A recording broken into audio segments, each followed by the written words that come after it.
Doing business in Africa, you can't afford to be without Africa Investor.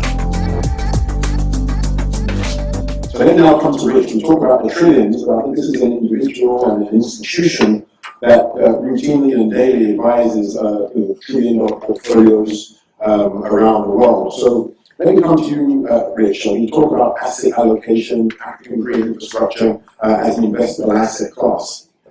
You know about the Nairobi Declaration, you know about the Inflation Reduction Act and the Net Zero Industry Act and the Earthshot.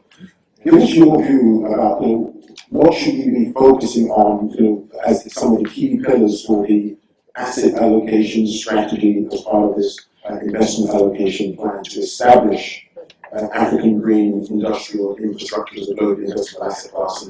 And then the Nairobi Declaration is the equivalent of the Net Zero Industry Act or the Inflation Reduction Act, something that really positions us to unlock real value from the African.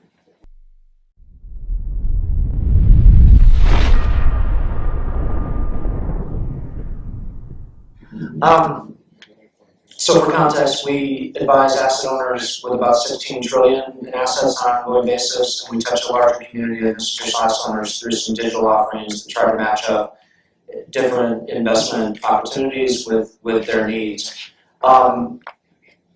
My suggestion is to position African green infrastructure as a subset of global emerging and frontier markets infrastructure and green infrastructure. And I say that because when you look at most institutional asset owners, only a subset are investing in infrastructure, only a subset are investing in private equity. They tend to start home country and then global developed market and go on from there. So they'll get to the decision on emerging and frontier markets in general before they get to an African regional mandate. And I'm also suggesting that because there's different ways that investors get to African green infrastructure.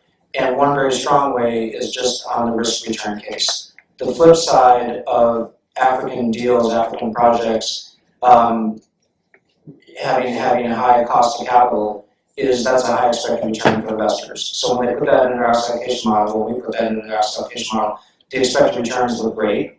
The cap rates, the yields, whatever we look at looks great, highly competitive. And then from a risk standpoint, the diversification potential is huge because you're getting exposure to 54 underlying countries in a region where local economic growth is not highly correlated with most of the rest of the planet. So a huge opportunity for diversification. And I've yet, in 31 years of advising on asset allocation, yet to have investors look at the case for emerging frontier markets infrastructure, emerging frontier markets private equity, and not go ahead and do that in cases where they're already invested in developed market equivalent. That's before we get to impact. So on impact, I think the suggestion is to tell a very strong story about the marginal benefit from an impact perspective of putting the next dollar in Africa is stronger than for just about anywhere else on the planet.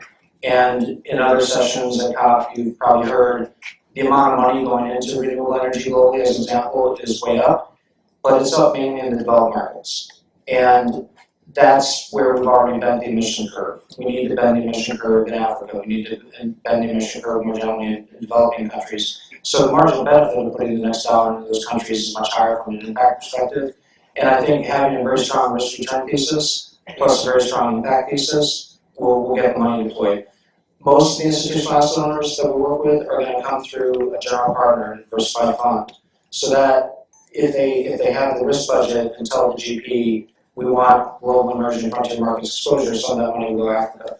If they're big enough to do regional specialist mandates, then you get to the African story.